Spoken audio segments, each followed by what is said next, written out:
लगे मिजाज आज सही नहीं है, महल मठाई तो दही नहीं है।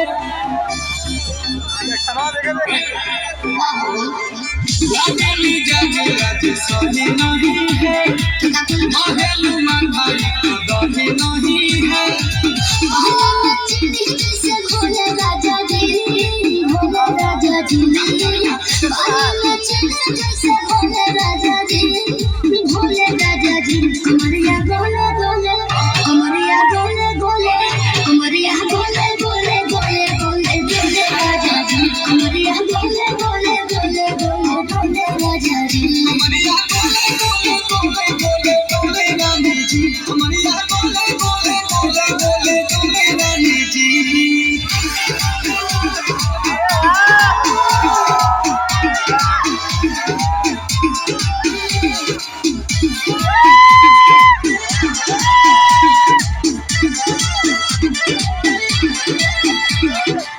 लगे लुइठे कोहरा में बैठे कर कर जा धक्का धक्का की जा खेला हमारा पसंद।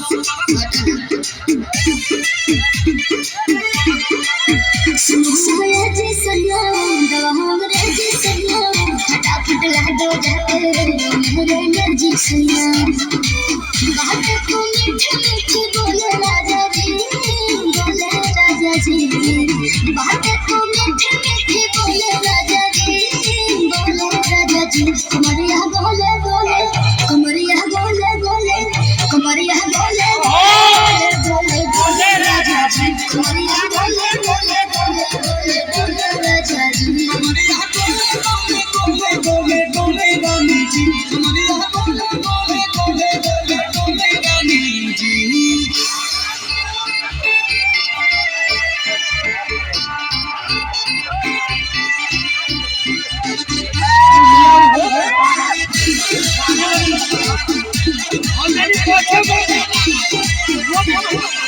एहो हसीना इशारों के बिना सीना से जानवा के शॉट भोला ए रानी गौरव जवानी पानी पिए लो गटा